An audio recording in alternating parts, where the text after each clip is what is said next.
Você está assistindo Marta Maria, a Boa Parte do Dia podcast, em colaboração com a Central das Escrituras. Este ano estamos estudando o livro de Mórmon. Venha conosco e sinta-se parte dessa conversa. Olá pessoal, bem-vindos a mais um episódio. Estamos aqui hoje com um convidado super especial, é o Steven Jones. Steven, seja bem-vindo entre nós. Obrigado. Para quem não conhece, o Steven ele tem um podcast aqui no Central das Escrituras, é um expert aqui nisso, é um ícone daqui do Central das Escrituras, já tem muitas entrevistas bacanas. Em inglês. Em inglês, quem quer acompanhá-lo chama Let's Get Real. E conta um pouquinho pra gente sobre você, sobre a sua história de conversão no Evangelho. Podcast. Só rapidinho, né? Você viu missão no Brasil? No Brasil, Porto Alegre. Eu não vou dizer o ano, né? Mas eu fiquei no Brasil dois anos, mas faz muito tempo. Então, eu vou precisar traduzir um pouquinho. Eu vou falar português agora, hoje. E também eu fiz 10 anos mais ou menos estudando e ensinando também. Na igreja não, mas seminário aqui. Seminário. Aqui seminário é as aulas junto com a escola, né? Uhum. Aqui em Utah. E eu parei de ensinar para fazer esse podcast aqui com a Central de Escrituras. Uhum. E como é que é esse podcast aqui? Qual que é o objetivo? O objetivo tem muitas pessoas que têm perguntas bem difíceis, né? E o podcast é para saber sobre essas perguntas e vamos pesquisar, né? Uhum. E para encontrar a pessoa que é mais que seria a melhor pessoa para falar sobre aquele assunto, né? Uhum. E então nós temos pessoas que são expert por causa da fé deles e também por causa do estudo que eles têm feito, né? Eu acho que um recente que você fez foi do Dean da BYU, né? O presidente do BYU. Uhum. Tem muitas perguntas e não é sempre sobre perguntas difíceis, mas também é sobre, às vezes, perguntas sociais, né? Mas nós sempre vamos ensinar as perguntas com o Evangelho de Jesus Cristo, sabe? Uhum. E focalizamos mais sobre isso. Coisas polêmicas também? Ou só assuntos mais da atualidade, mais dúvidas assim do dia a dia que as pessoas têm do Evangelho e da vida com o Evangelho? Pois, sim. Uhum. Geralmente, pessoas têm perguntas sobre o mundo, sobre coisas sociais. Uhum. Mas, geralmente, você tem as perguntas primárias, né? Uhum. E nós sempre vamos direcionar mais para voltar. Vamos voltar para as respostas primárias, né? Mas na básica não, mas doutrina básica. Isso. Uhum. E como foi a sua conversão no Evangelho? Você é converso? Sua família? Como é que foi o Evangelho na sua vida pessoal? Eu nasci, meus irmãos, meus pais, eles se batizaram quando minha irmã tinha 2 anos, mas eles se selaram no templo depois que eu me nasci. Uhum. É isso que me nasci, né? Depois que eu nasci. Eu nasci. Tá. Então você cresceu com o Evangelho na sua vida. Eu cresci, sim. Eu não me lembro fora do Evangelho, sabe? Uhum. Sempre quis fazer uma missão, foi sempre parte da sua vida. Isso. E vocês são da onde? Daqui de Utah ou são Eu sou da Flórida. Flórida. Que lugar da Flórida? Tallahassee, Flórida. Vai ter um templo lá. Tem um templo, você sabe? Sim. Pois é. Brasileiros adoram Flórida. Hã? Brasileiros adoram Flórida. É Pois igual o Brasil, mas com as coisas americanas, porque o clima é bem parecido. É Eu morei bem em parecido, Tampa, sim. né? Então eu conheço um pouco lá. Mas qual parte do Brasil você é? São Paulo. São Paulo? São Paulo. Ok, tá. Porto Alegre é bem... Já fui pra Porto Alegre. É bem diferente, né? Sim. Bem frio. O sotaque é bem frio, né? Mas o sotaque é diferente também. Também. Gente, é cantado lá, né? Barbaridade. Um beijo para os nossos gaúchos beijo. que agora, né, estamos sempre orando aqui pelo povo que está passando. Pois é. Mas hoje a gente está voltando aqui rapidinho para o assunto que a gente vai discutir hoje, né? É Alma 32 a 35 e vai falar de um assunto maravilhoso, né? Que vai ser sobre a nossa fé. E o tema é planteis esta palavra em vosso coração. Tá, então os oremitas, eles não tinham mais fé em Jesus Cristo, né? Eles estavam apóstatas e eles foram para essa cidade e eles viam que lá estava tendo a perseguição com os pobres. E a gente vai ver que Alma e a Moleque estavam ensinando uma outra coisa totalmente diferente, né? Que eles estavam fazendo lá a oração. A Alma ficou bem espantado, né? Que ele viu lá o povo no altar, né? No Rameão Piton. E ele ficou assim, como assim, né? E aí, felizmente, tinha um povo que, infelizmente, tinha sido excluído, mas era um povo que estava mais suscetível a receber o evangelho, né? Exatamente. Então a gente vai ver hoje muito sobre fé, sobre oração. Posso só fazer um comentário? Eu acho legal disso que o Steven estava falando, que ele fala no podcast dele, né? Que eles vão para essas perguntas básicas, né? Então aqui, de todos os assuntos que a Alma poderia ter falado com esse povo, ele voltou pro básico, né? Lá pro comecinho, fé. Porque se você não tem fé, se você não acredita, nada do resto vai fazer diferença, né? Então... Eu acho que é muito importante também, essa sociedade é bem dividida, né? Mas as pessoas que são mais ricas, eles acham que eles ainda estão worshiping, adorando Deus, mas na realidade eles não são. Até eles, o povo mais humilde, eles acham que nós não podemos adorar Deus por causa das crenças que eles têm. Mas a divisão é muito importante para anotar, e por isso Alma é bem feliz que tem pessoas, porque eles já viu eles antes, ele pensou, isso é louco demais, tá louco disso. Sabe, isso é importante, porque é por isso que eles são mais humildes, mas ainda eles têm entendimento bem básico, mas é importante também de saber que eles eram dos nefitas. Eu não sei quantos anos, mas eles já tinham recebido o evangelho, eles já tinham ensinado o evangelho também. E eles distorceram, né? Foram construindo uma religião, uma religião que fosse mais agradável a eles, né? De apenas frequentar uma vez por semana, só precisava adorar a Deus naquele dia dentro do altar, né? E não precisava adorar a Deus fora do altar, né? Não precisava seguir fazendo obras, enfim, era mais fácil. Né? O povo era expulso por causa de condição social, né? Você falou sobre esses problemas da sociedade, e hoje são tipos diferentes de problemas, né? Hoje a gente tem problemas diferentes sociais, não financeiros, mas muitas pessoas não vêm para a igreja por conta de... Eu acredito nisso que você está falando, porque eles estão focalizando mais sobre as coisas do mundo, muito, como você disse, o foco deles é bem sobre as coisas materiais, sobre as coisas...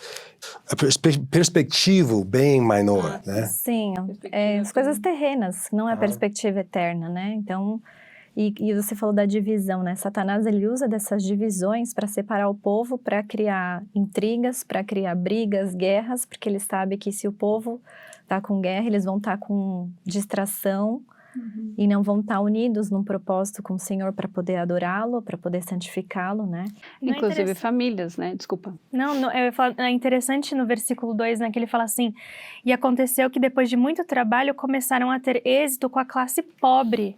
E eu acho que a gente pode ver isso na igreja também, em questão de missões. Não é interessante como dizem, né, as missões mais difíceis de batizar alguém são as missões lá na Europa, onde as pessoas já são melhores financeiramente, ou umas cidades maiores, tipo, sei lá, Nova York, deve ser difícil de encontrar gente para batizar que aceita o evangelho. Agora, as missões onde tem um povo mais pobre financeiramente são onde os missionários conseguem, né, ensinar e batizar 20, 30 pessoas por mês. No Brasil, vejo também países lá na África, né? Então, eu achei interessante por que vocês acham que talvez a pobreza está ligada à receptividade, a pobreza física está ligada à receptividade da pessoa com o evangelho? Eu acho que muitas pessoas são enganadas com que o dinheiro traz poder. E aí, quando você acha que você tem poder sobre o mundo, você já se sente superior. Mas eu sei mais do que a Ana, eu tenho mais dinheiro do que a Ana, eu posso mais do que você, eu posso ir para lá, eu tenho controle, você não tem, você depende de mim. E começa a se achar, esquece do Senhor, que é aquele ciclo do orgulho que a gente tem visto no livro de Mórmon o tempo inteiro. Então, acredito que seja, né, por partes isso, o povo mais humilde, eles estão mais unidos, eles... são mais dependentes do Senhor, né? São mais dependentes do Senhor. Eles precisam do Senhor, né? Eles precisam de alguma coisa, e isso é significa a definição de pobre é falta de alguma coisa. Eles têm falta das necessidades mais importantes para viver todos os dias, né?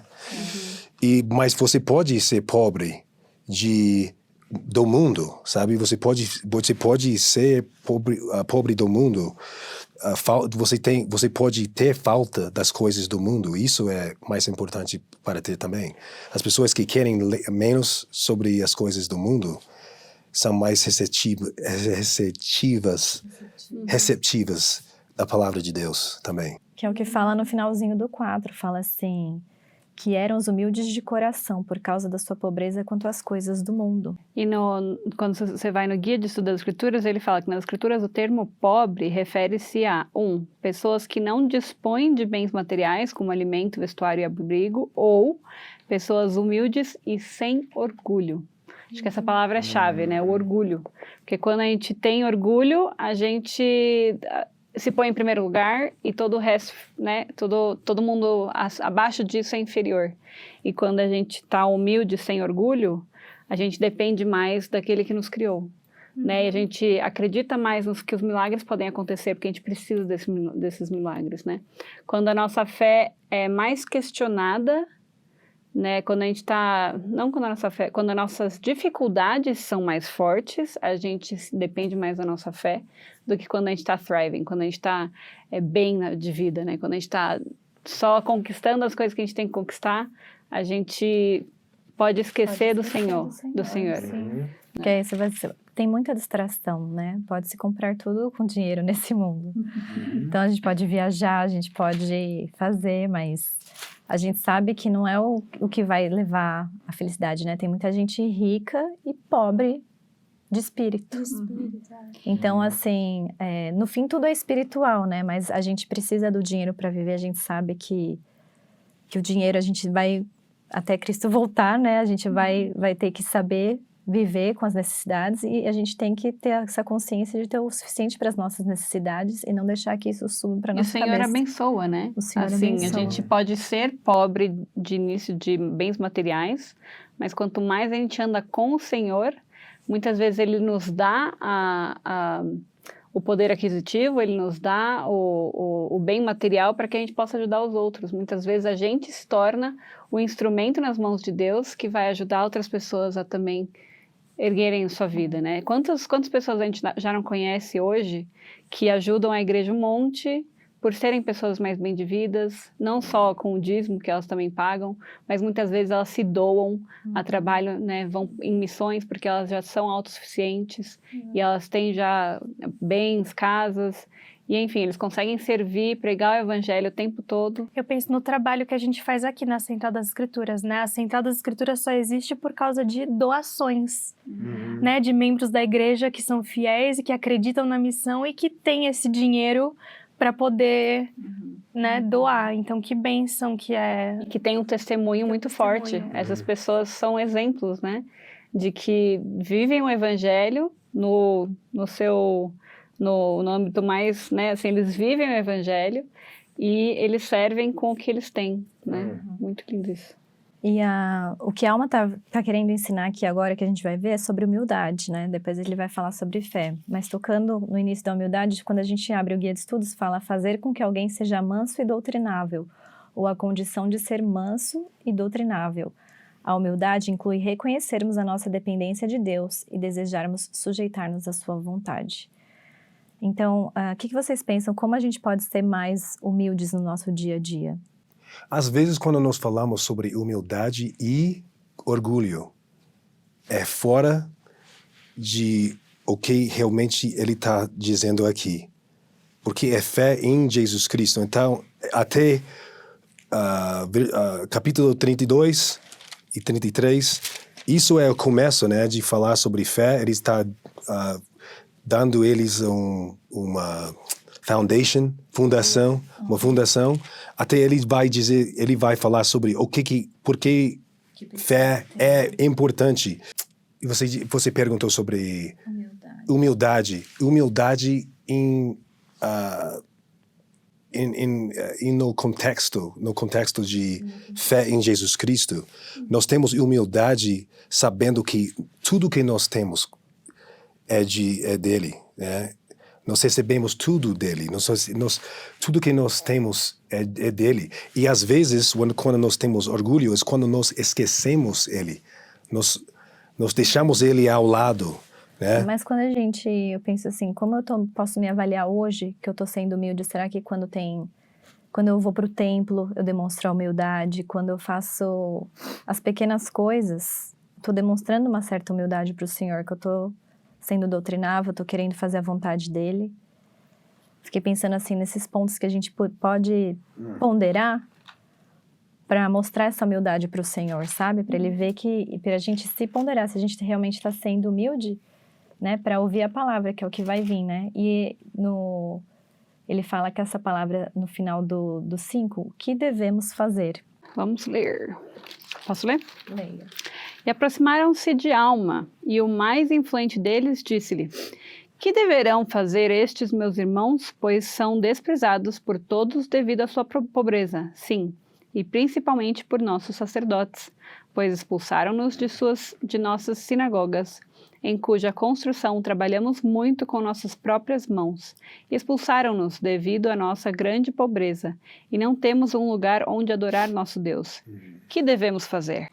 Eu adoro isso, porque aqui, de certa forma, eles estão se fazendo um pouco... Eu não quero ser tão, assim, grossa ou menosprezar o que eles estão sentindo, mas eles estão se fazendo um pouco de vítimas, né? Tipo, eles fizeram tudo isso com a gente, o que a gente vai fazer? Como que você quer que eu ore? Eles não deixam a gente orar. E daí, no 10, há uma fala: eis que vos digo, supondes que não podeis adorar a Deus, a não ser em vossas sinagogas? Né? E ele fala, você pode adorar a Deus na tua casa.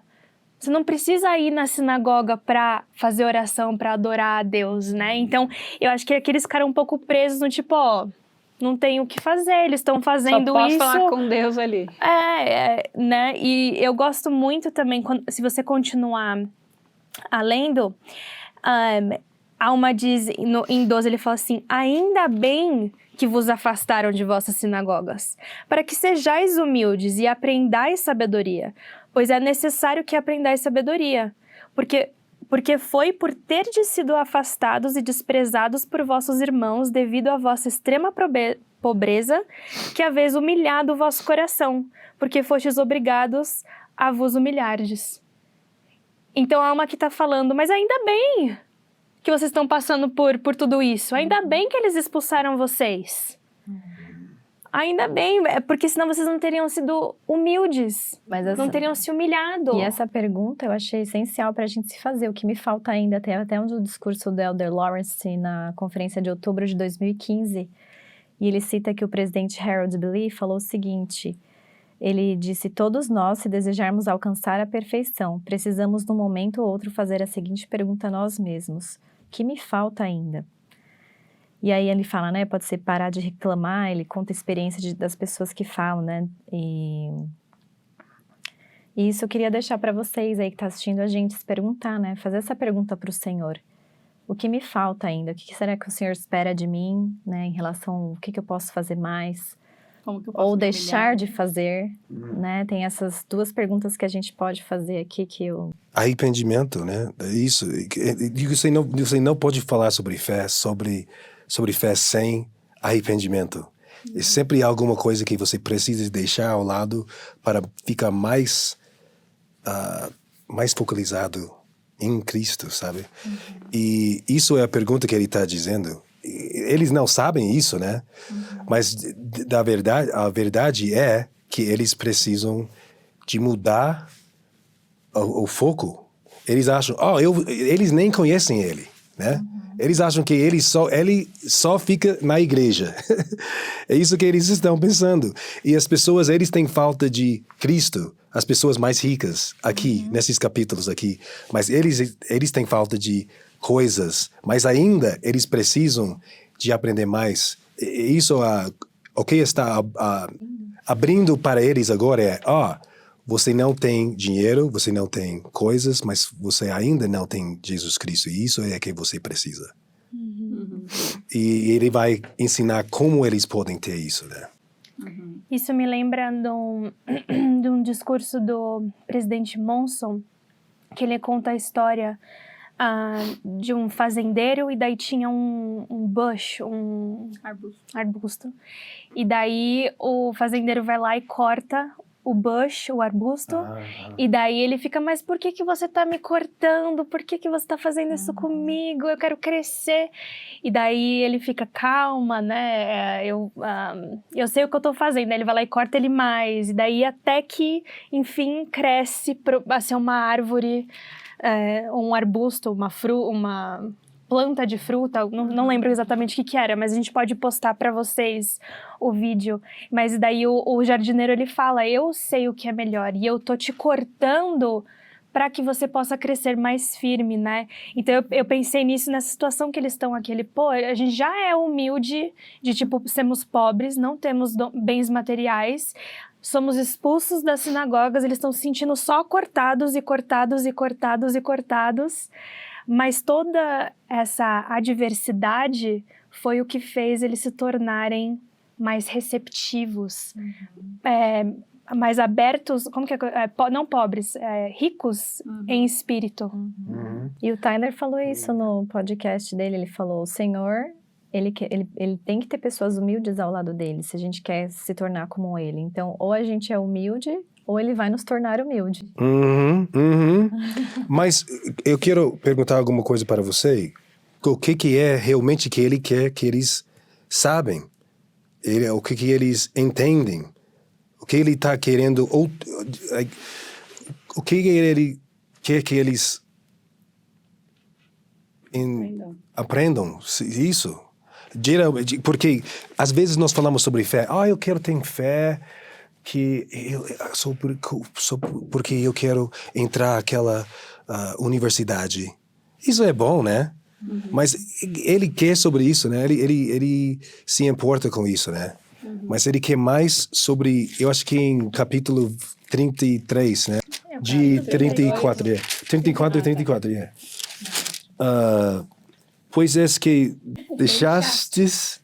deixastes o dia do arrependimento para que dia da vossa morte é que vós tendes submetido ao espírito do diabo e ele vos sela como seus. Portanto, o espírito do Senhor se apartou de vós e não tem lugar em vós.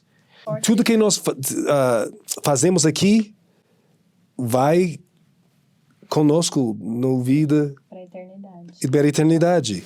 Mas tem muitos versículos aqui que falam sobre isso, mas isso é somente um, né? A gente pode começar a ler aqui no 32, porque essa é a vida, é o tempo para o homem se É isso prepararem. que ele está dirigindo eles para isso, essa discussão agora, mas isso a gente fala o punchline.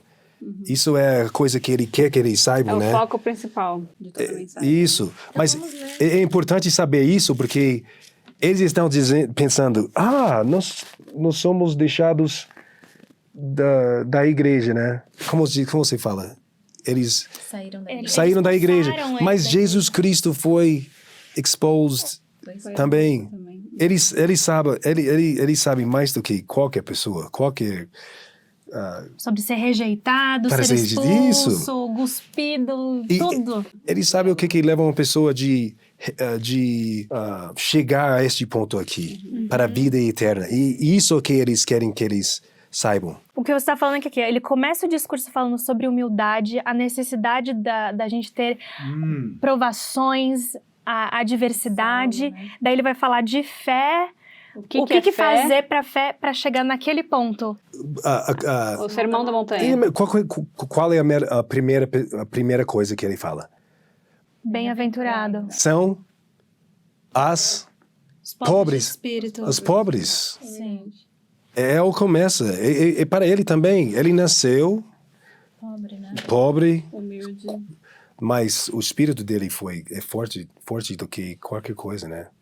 E isso é mais importante. Isso é o passo mais importante, é humildade. Eu fiquei pensando assim que a humildade ela é o solo, né? Que a gente vai plantar a nossa semente.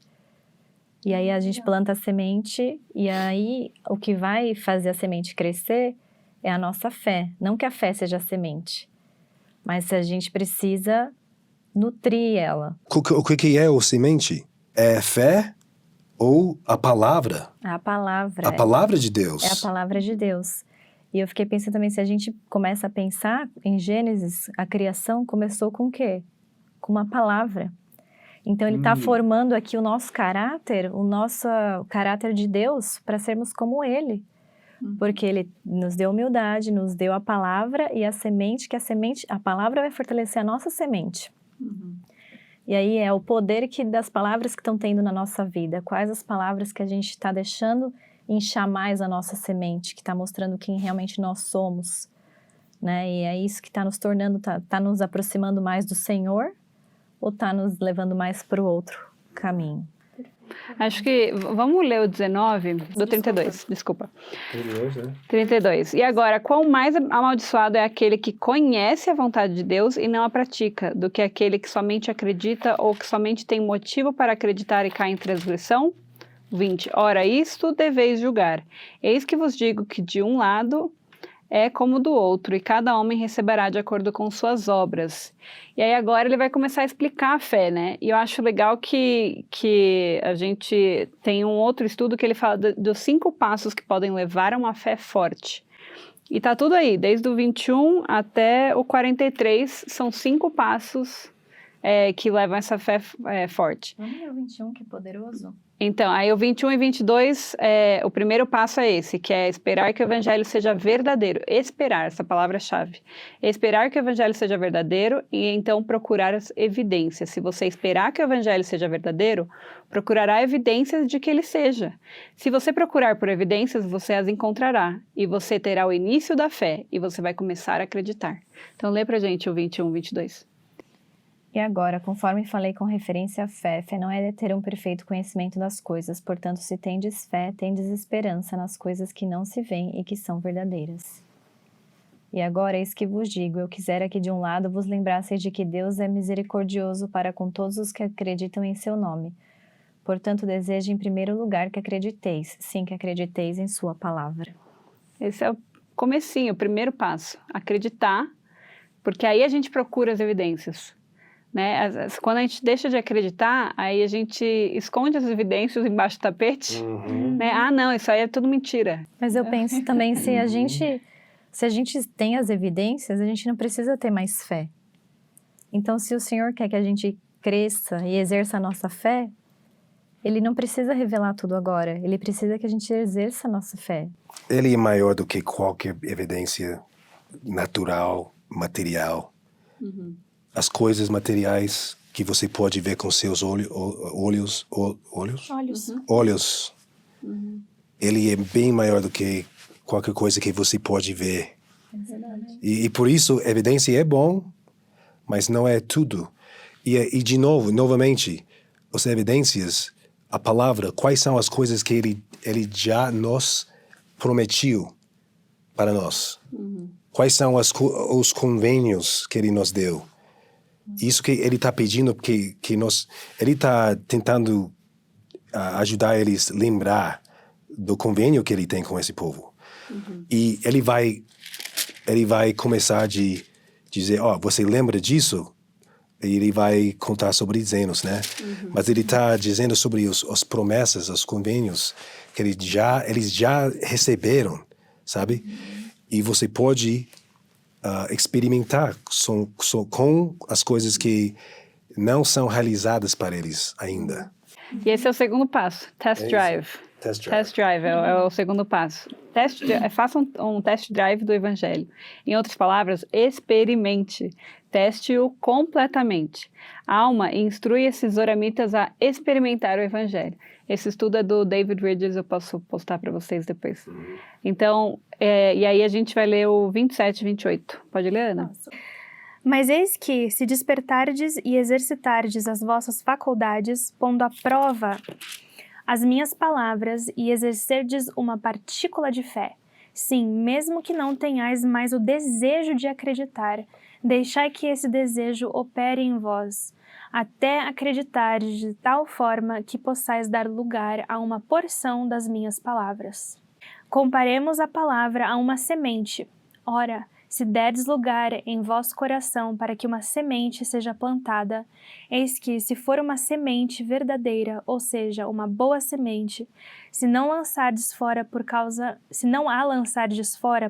vossa incredulidade, resistindo ao Espírito do Senhor, eis que ela começará a inchar em vosso peito.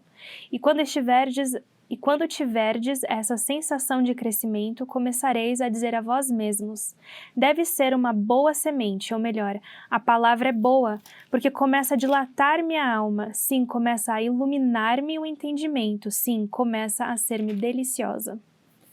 Então aqui a gente já começa a entender como que acontece essa experimentação, né? Você experimentar o Evangelho.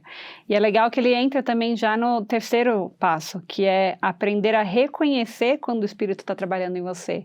Eu acho muito legal a forma que ele deixa tão explicado esse versículo, né? Para a gente entender. Que vai começar a encher o peito, que você vai começar a ter bons sentimentos, né?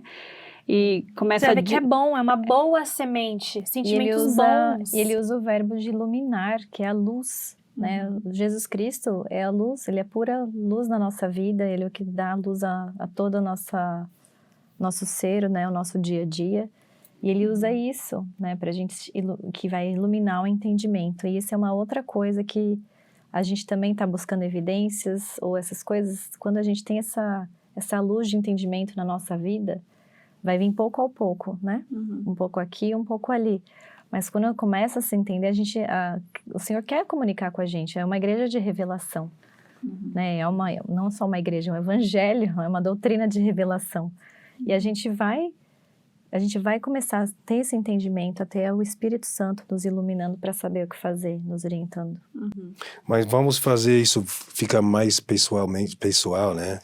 Quais são as palavras de Deus que qual palavra ele já deu para você? Ou qualquer pessoa, não pessoa que está escutando e assistindo agora, quais promessas você já recebeu de Deus que você pode experimentar, sabe? Às vezes as pessoas, dízimo é difícil pelas pessoas, né? E nós temos a promessa que os windows, as janelas do céu vai abrir tão aberto que você não pode receber tudo.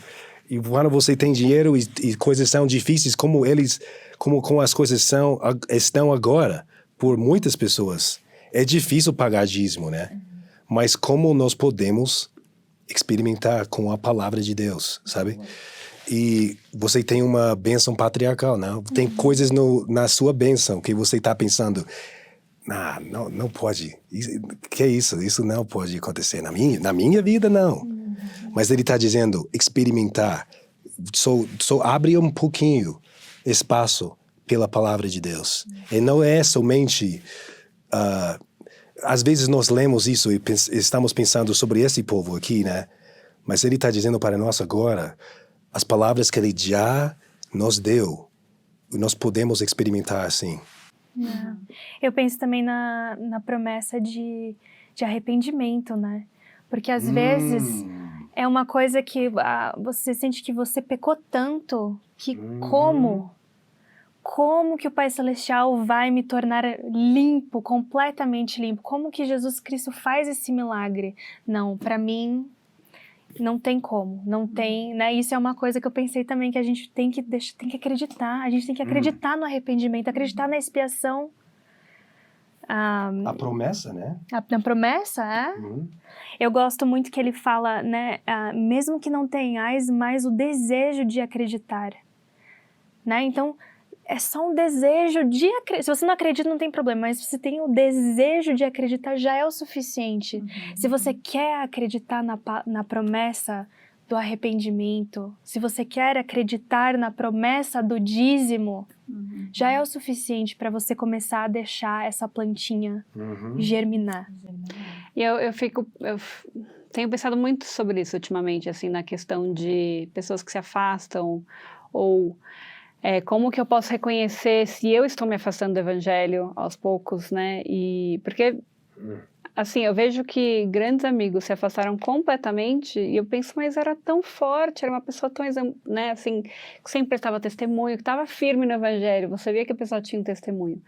E eu penso, pode ser eu, pode ser eu. Né? E aí eu fico pensando nisso, como é que eu posso, com a minha família, né, como que a gente pode não se tornar essas pessoas que se afastam do evangelho, né? E é isso, a gente tem que ter o desejo constante de acreditar, a gente tem que continuar lendo as escrituras, a gente tem que continuar se apegando nesses sentimentos bons que o evangelho traz, né? Não, eu ia falar que é o passo 4 e o 5 do estudo dela, que fala que para não parar agora, continue nutrindo a sua fé e sentimentos para continuar a viver o evangelho. Aí fala, sua fé ainda é muito jovem interna e neste momento que muitas pessoas param de alimentá-la, ela morre. E aí fala, né, que é uma escolha nossa, escolher alimentar essa semente todos os dias. E aí, e no 5 fala que depois de nutrir, ela vai se tornar uma árvore. Ninguém planta uma semente para virar uma semente. A gente quer ver a árvore pronta, a gente quer comer dos frutos. Não é verdade? Quando você, como você disse, plantar um semente de massa, você não pode plantar uma massa e você vai receber uma uva. Não tem como, né? O abacaxi. Não dá, né? Mas às vezes nós fazemos isso. Nossa fé não é a semente ou é? A semente não é Cristo. Talvez seria seu irmão que está tendo dificuldades. E ele está tendo dificuldades da igreja, e se minha fé é mais profundo no meu irmão do que Cristo, eu vou cair, né? E às vezes, se minha esposa está tendo dificuldades com a igreja, e ela quer sair da igreja, se minha fé não está profundamente em Jesus Cristo, e é mais profundamente na minha esposa, vai ser muito difícil para mim ficar.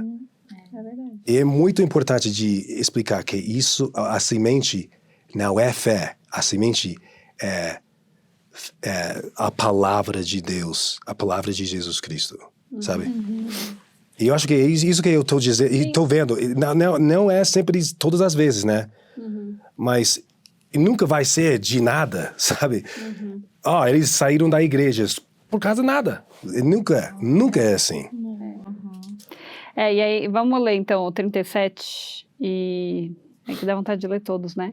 Mas vamos ler o 37. Eis que à medida que a árvore começa a crescer, direis, tratemos dela com muito cuidado, para que crie raiz, para que cresça e dê frutos. E agora... Keep going. E agora, eis que se a tratardes com muito cuidado, criará a raiz e crescerá e dará frutos.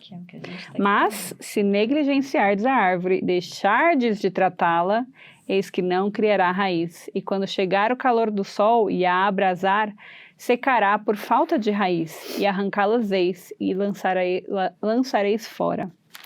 Ora, isso não é porque a semente não seja boa, nem porque seu fruto seja indesejável, mas porque vosso terreno é estéril, e não cuideis da árvore. Não podeis, portanto, obter fruto. E assim, se não cultivardes a palavra, esperando com os olhos da fé, o seu fruto, nunca podereis colher o fruto da árvore da vida. Aí 41. Se porém cultivardes a palavra, sim, cultivardes a árvore, quando ela começar a crescer, com vossa fé, com grande esforço e com paciência, esperando o fruto, ela criará raiz. E eis que será uma árvore que brotará para a vida eterna. E por causa de vosso esforço e de vossa fé e de vossa paciência em cultivar a palavra para que crie raiz em vós, eis que pouco a pouco colhereis o seu fruto, que é sumamente precioso, que é mais doce do que é doce, que é mais branco do que tudo que é branco. Sim, é mais puro que tudo que é puro, e banquetear-vos-eis com este fruto, até vos fartardes, de modo que não tereis fome, nem tereis sede.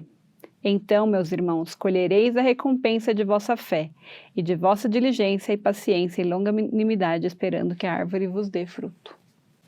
It's on fire. Tem um fogo aqui. Isso é fogo. Poder das escrituras, né? Yeah! Mas eu fiquei pensando como ele põe a semente assim, né? Como que é separado. A semente é a palavra. E cabe a nós usarmos nosso arbítrio para plantá-la e cultivá-la para ela criar a raiz. E uma vez que ela criou raiz e a gente continua a nutrir, ela vai dar os frutos. Então está muito ligado ao nosso arbítrio. Nós somos responsáveis pela nossa palavra. O que é isso? Mas peraí, ele tava tão assim, a gente quer saber o que você tava... Não, árvore leva... It takes a long time. Leva muito tempo. Leva muito tempo. Muito tempo. E às vezes as pessoas, eles estão... Eu não quero falar sobre outras pessoas. Por mim, na minha vida. Tem palavras de Deus, tem promessas de Deus. Para mim agora, tem coisas que aconteceram na minha vida que eu estou passando agora, minha família está passando agora, que é difícil acreditar, porque eu preciso esperar. Porque agora, eu acho que eu não vou saber nessa vida. Eu não vou saber nessa vida, mas eu preciso acreditar nas outras pessoas que já passaram. E eles, não sei como, mas eles descobriram algo que ajudou eles a continuar de ter fé, sabe? Isso é muito simples, mas é muito difícil. Porque é difícil acreditar. É realmente a verdade, que tem um Redentor, que tem tanto amor, assim, das coisas que eu já tenho feito na minha vida, que ele pode fazer tudo. E eu acho que arrependimento é a coisa mais... Esses capítulos é mais sobre arrependimento. Porque é só assim que a gente vai conseguir, né? E tem uma citação sobre arrependimento. Posso ler aqui rapidinho? Fala assim... É do Elder Robert E. Wells, de Liahona, de 1991. Ele fala: quanta fé eu preciso para que a expiação de Cristo funcione para mim? Aí eles falam: por favor, observe essas 3 palavras. Fé ao arrependimento é a pista. Aí fala que em Alma de 34, do 15 ao 17, nesses 3 versos, ele fala 4 vezes a palavra, ele usa essa expressão de fé unto repentance. Fé para o arrependimento. E aí ele fala assim, ó. Eu gostei que ele falou: portanto, a combinação da fé em Cristo mais a fé para o arrependimento é de vital importância. É um conceito que temos sobre a importância da fé simples e fé clara suficiente para se arrepender. Aparentemente, a fé grande o suficiente para mover montanhas não é necessária. A fé para falar em outras línguas, para curar os doentes, não é necessária. Tudo o que precisamos é uma fé suficiente para reconhecer que nós pecamos e que nós precisamos nos arrepender de nossos pecados, de sentir remorso por eles e desejar não pecar mais, mas sim de agradar ao Senhor, a Cristo, nosso Senhor. Ele é o maior milagre de todos, a expiação, onde Cristo nos resgata do nosso castigo, ele nos resgata do nosso castigo merecido e que fez a nosso favor. Então, achei muito legal, que às vezes a gente pensa que a gente tem que ter uma fé gigante, né, e tal. Não, a gente só precisa ter fé para se preocupar só comigo, com o meu pecado. O que eu, né, só com o que eu posso fazer, o que eu posso melhorar. Às vezes... E hoje eu tenho sentido, assim, né, ao estudar as escrituras, a gente sente esse poder, o que eu tenho visto. Eu sempre falo, tá nas mãos do Senhor, sabe? Eu faço a minha parte, a gente tem que fazer, continuar fazendo, e o Senhor vai fazer os milagres que a gente precisa. Claro que você falou, né? Muitas vezes tem aqueles momentos que vai requerir uma fé maior, assim, de mais tempo da gente, quando é uma provação que pode, né, pode ser uma morte de um ente querido, né, um divórcio, um membro da igreja se afastando, que dói demais, né, em quem passa junto, né? Em quem passa junto e quem quer perseverar.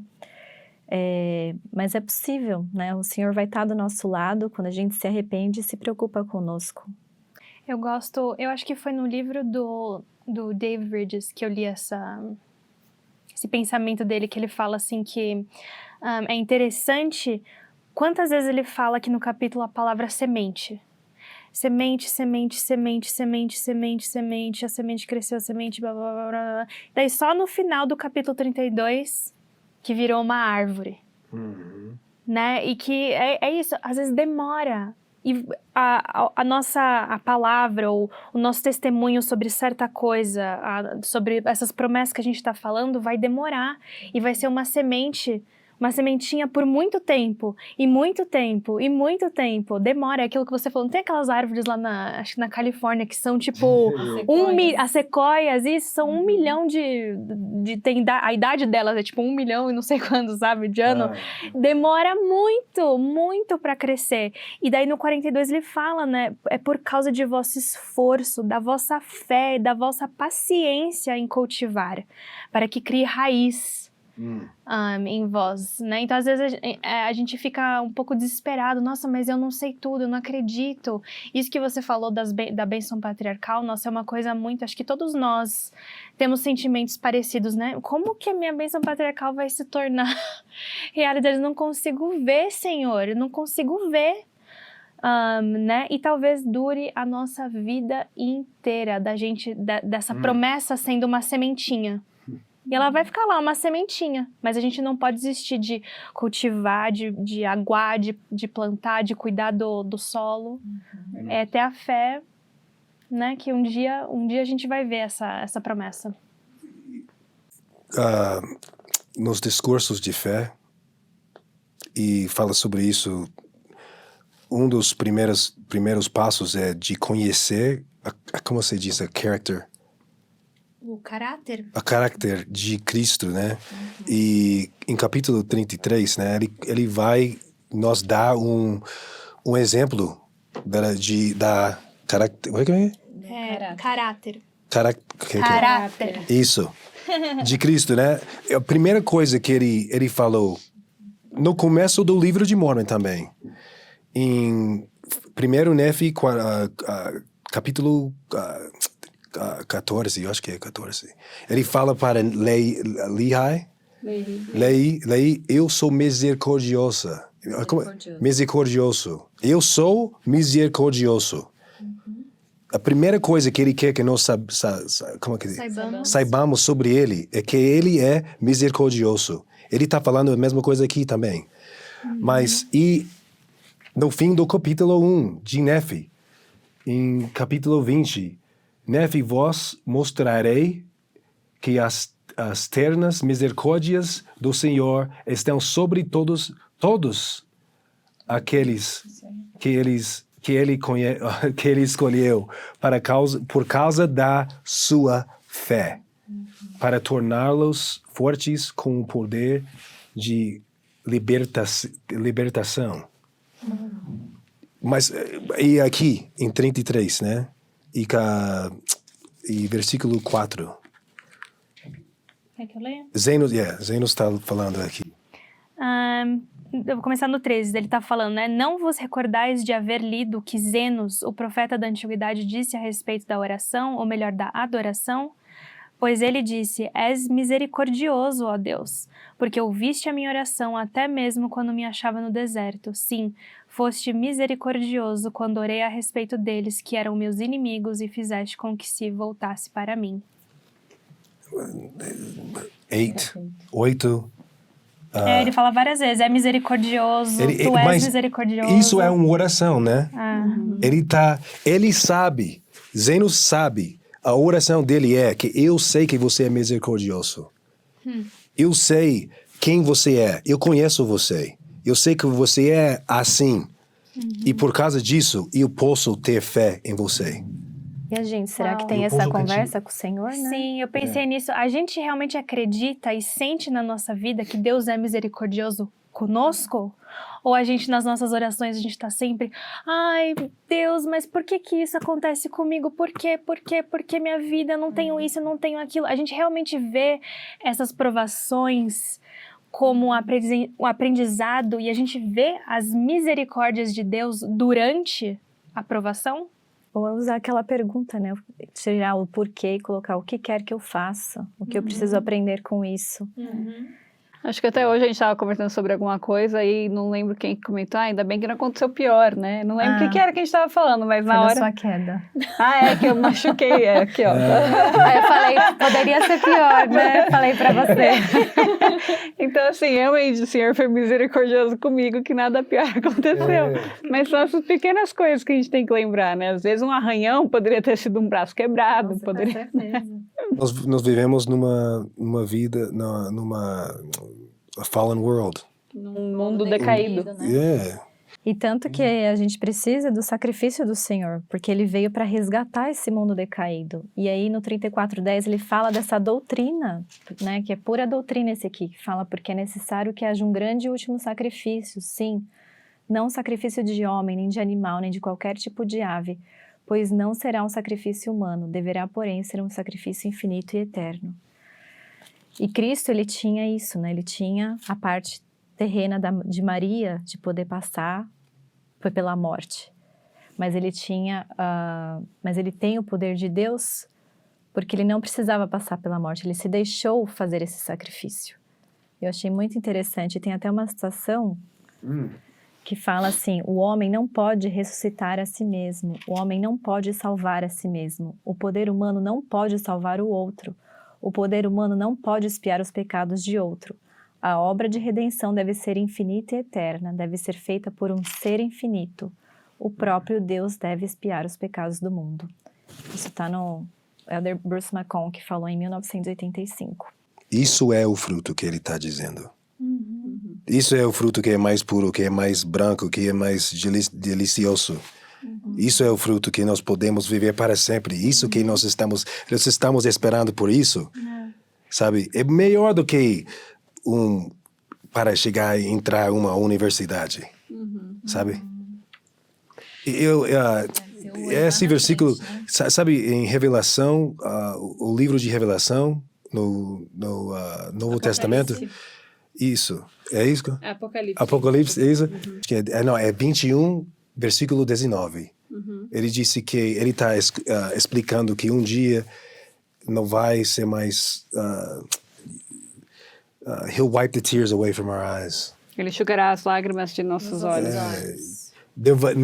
Nunca vai ser mais death. Não vai ter mortes. Não vai ter mortes, não vai ter... Sabe? Isso que nós estamos realmente esperando, né? Engraçado, Stephen, você falar isso. Hoje eu vi um Reels de alguém que postou, não lembro de quem falou, posso olhar depois. Mas ele estava falando que às vezes a gente vai para o templo e a gente sai assim do templo e fala, agora vamos voltar para o mundo, né? E ele falou assim, até eu já me peguei pensando essa frase, né? Falei, estava tão gostoso lá, agora saí aqui pro mundo. E ele falou assim que um dia ele estava com, acho que era o Bruce McConaughey, e ele falou assim, não, você está pensando errado. Esse é o mundo temporário. Então você tem que falar assim, aqui é o mundo temporário, em breve eu voltarei para o meu mundo, que é o mundo do tempo. Legal. E eu achei isso muito legal, né? Porque às vezes a gente fala, né? Vamos de volta lá para o mundo solitário e triste. Pois é. Mas não, é um mundo temporário. A gente tem que pensar que a gente está aqui temporariamente. Pensar celestial. Pensar celestial. E é possível ter alegria, né? Nessa vida. A gente está aqui para ter alegria, apesar das nossas provações. O Senhor quer que a gente seja alegres. O homem nasceu para ter alegria. Uma coisa que clicou agora para mim... quando a gente estava falando da palavra, né, do que é a palavra, do fruto, Alma 34, versículo 5. E vimos que a grande pergunta que tens em mente é se a palavra está no Filho de Deus ou se não haverá um Cristo. Então, qual que é a palavra que a gente está plantando ali na sementinha? É o quê? Vai haver um Cristo? Sim, vai haver um Cristo. Né? E aqui esse povo, eles tinham esperança que Cristo viria. Né? Essa era a palavra. Agora a gente já tem um conhecimento que ele veio, né? A palavra é Cristo veio. Não é se ele vai vir, ele veio. E ele voltará. Mas ele veio e ele expiou pelos nossos pecados e ele ressuscitou. E por causa disso, eu posso me arrepender, eu vou me ressuscitar também e haverá vida. Então, essa é a palavra que a gente tem que botar na sementinha e focar. Essa é a palavra. Você acredita mesmo? Letícia, você acredita mesmo que Jesus Cristo veio? Que o que ele ensinou lá na Bíblia é a palavra de Deus? Que ele expiou pelos teus pecados? Já tá chorando. Mas você acredita nisso mesmo? E é isso que a gente em casa tem que estar... que você leia esses capítulos com isso em mente. Às vezes a gente tende a pensar na semente como... e a gente... isso são coisas certas da gente fazer. A semente é o dízimo. Você não acredita ainda no dízimo, planta lá, vive a lei do dízimo. Experimente o dízimo. E tá certo a gente fazer essa comparação, mas a lição maior aqui é que a semente, é que a palavra é a expiação. É Cristo, é o plano de salvação. Porque ela vai nos ajudar com aquelas pequenas coisas que a gente precisa se arrepender para voltar para Ele, né? Com as leis que a gente tem dificuldade de seguir, né? E a pergunta é, o que eu estou fazendo, que eu tenho que continuar fazendo para ficar firme, e o que eu não estou fazendo e que eu devo fazer para ficar mais firme no Evangelho, para que o Senhor possa contar comigo.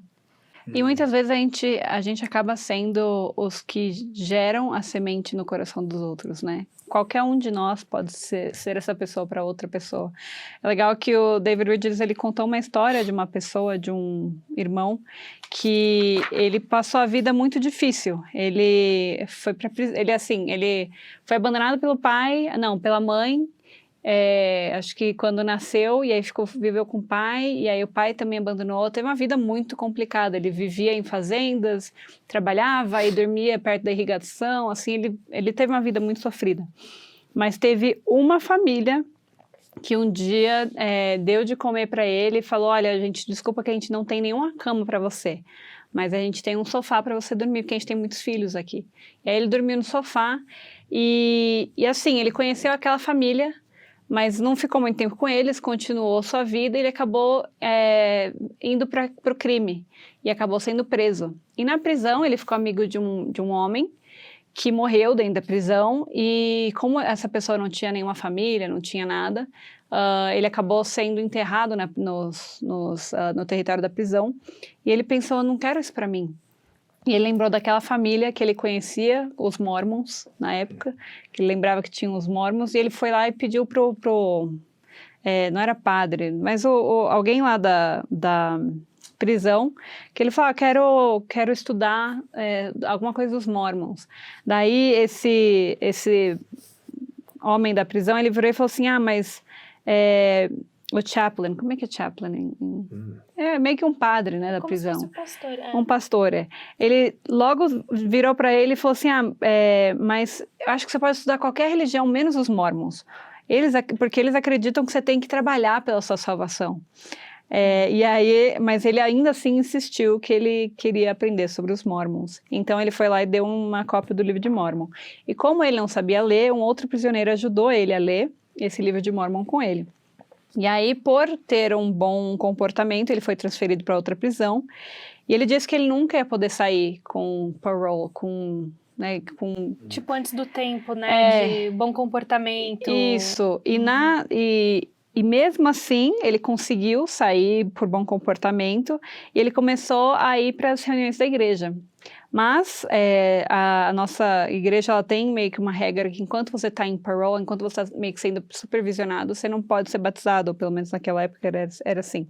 Não sei como é isso hoje. Mas ele ainda assim, ele ia pro quórum de elders, ele às vezes dava aula mesmo sem ser batizado, porque ele já tinha fé tão grande que até os membros gostavam da forma dele ensinar.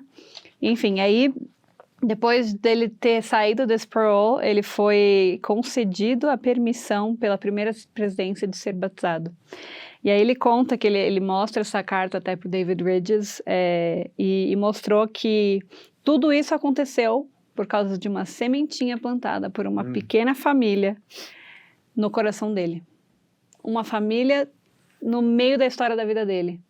Então, às vezes, nós podemos ser essa semente na vida dos outros também. E demorou a vida dele inteira. É uma árvore, a árvore já estava, né? Exatamente. A gente não pode esperar colher os frutos assim que a gente planta a semente. A gente tem que plantar, tem que cuidar, tem que cultivar. E por isso, como membros da igreja, a gente também não pode ter medo de compartilhar o evangelho, de prestar o nosso testemunho, de entregar um livro de Mórmon, que talvez aquela pessoa naquela hora não vai gostar, não vai lembrar, vai pegar o livro de Mórmon e deixar escondido. Mas quantas histórias a gente não escuta, né? De tipo, tinha um livro de Mórmon velho na minha casa que a minha mãe recebeu há 50 anos atrás e um dia eu peguei e li. E daí a pessoa se batiza, a família inteira, né? Então a gente nunca sabe o que a nossa palavra, a nossa sementinha pode fazer no coração de alguém. Daqui 5 anos, daqui 5 dias. E até com os próprios filhos, né? Às vezes eu vejo que um filho meu, ele se desenvolve mais espiritualmente que um outro. Só que um dia meu marido falou uma coisa muito assim, ele falou assim, mas a gente não pode comparar um com o outro, a gente tem que comparar com o progresso que ele teve. Então, que bom que ele teve esse progresso. E eu falei, é verdade, né? E o Senhor, ele é assim com a gente. Ele fica feliz, ele não compara eu com você, ele fica feliz com o meu progresso, com o seu progresso. E mesmo que a nossa teimosia, né, o nosso homem natural, demore muito tempo para a gente chegar a dominar uma coisa natural que a gente precisa dominar. Lapidando fogo. Como a gente está se lapidando, né, as nossas falhas. E o Senhor, ele está aqui para isso. Então, mais alguém quer falar alguma coisa? Você tem alguma experiência para compartilhar sobre a semente, sobre alguém que você entrevistou que foi super bacana, que... Tem um homem chamado Don Bradley. Ele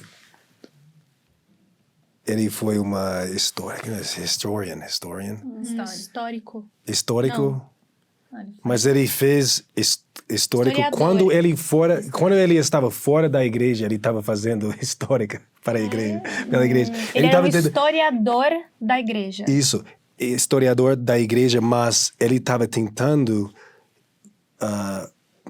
provar que José Smith foi um oportunista, sabe? E a pessoa que estava fazendo o research, a pesquisa, ele não se importa se ele estava na igreja ou não, porque de verdade foi melhor, porque foi mais forte, porque ele estava fora da igreja, sabe? Mas a coisa que ele fala sobre muitas coisas históricas.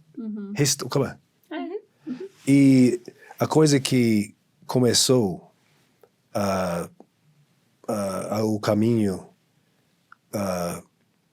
pela igreja foi oração, realmente.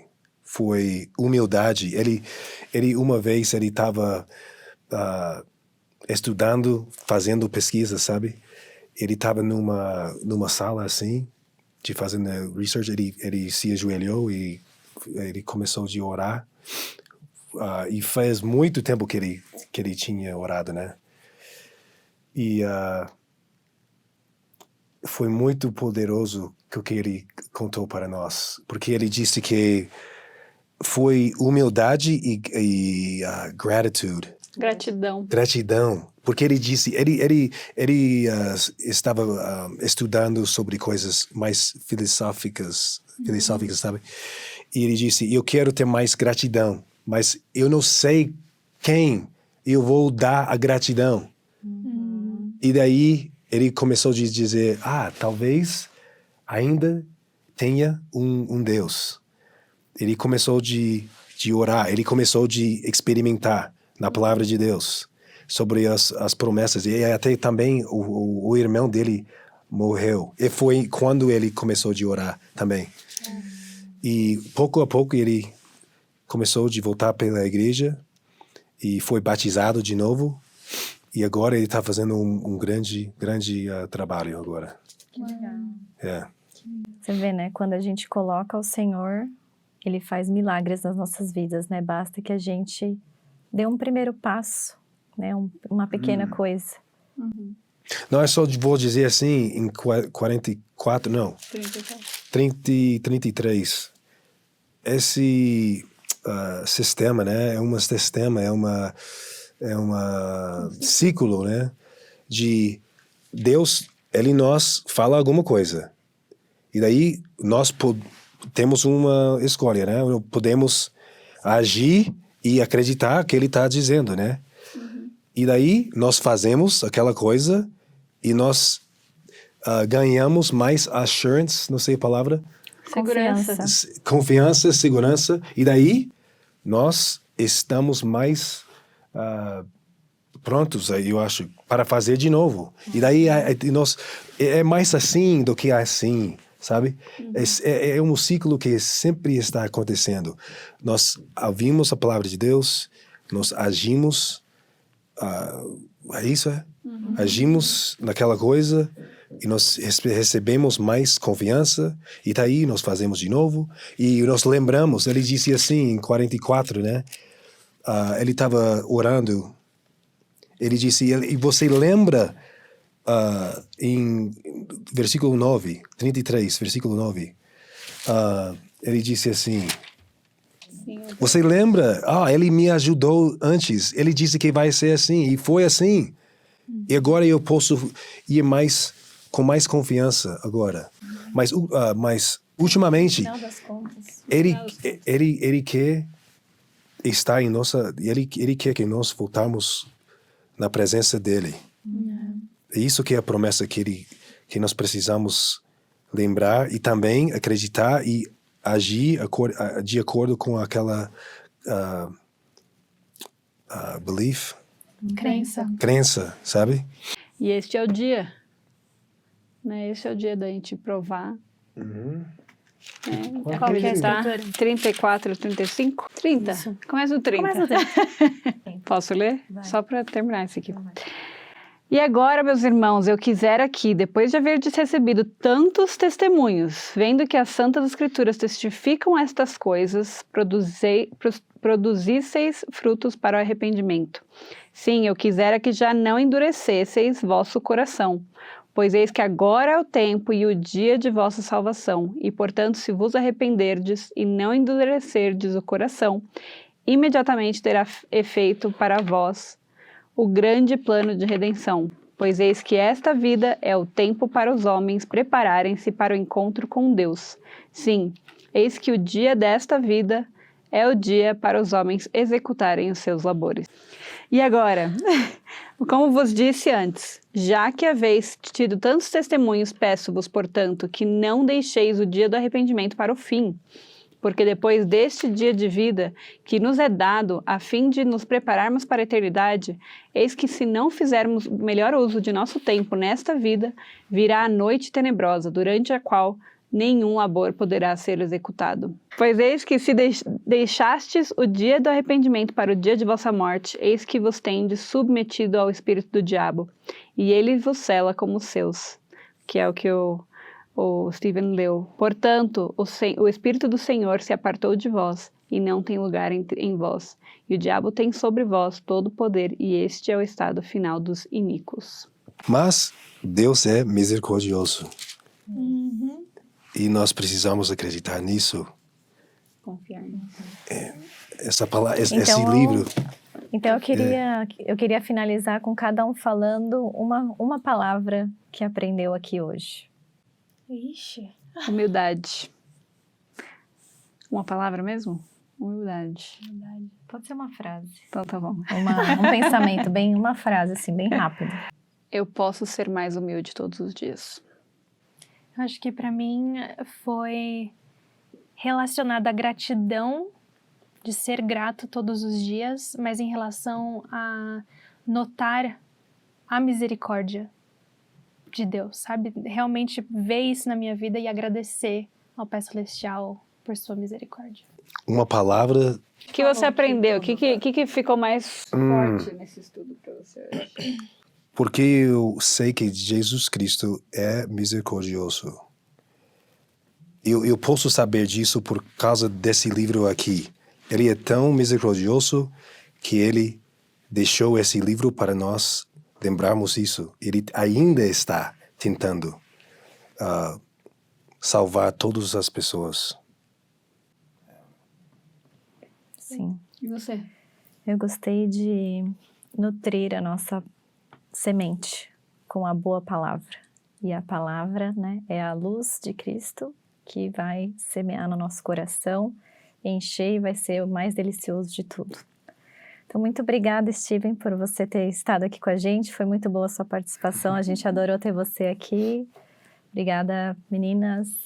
Obrigada a vocês que estão aí em casa. Também coloca aí pra gente o que vocês aprenderam aí, uma coisa que ficou para vocês lembrarem dessa semana. E desejamos que vocês tenham uma ótima semana, que vocês sempre sejam... que vocês sempre tenham esse testemunho firme no Evangelho. Se você ainda não tem, que você continue firme mesmo em meio às dificuldades, que o Senhor te dê forças, que você ore e se nutra com a boa palavra, né? Planteis essa semente no nosso coração. Até mais. Tchau, tchau. Tchau. Muito obrigada por estar aqui. Se você gostou do nosso conteúdo, deixe um like, um comentário e se inscreva no nosso canal. Nosso podcast também está disponível no Spotify e Apple Podcast. Se você quer ficar mais ligado ainda no nosso conteúdo, nos siga no Instagram, em @MartaMariaPodcast.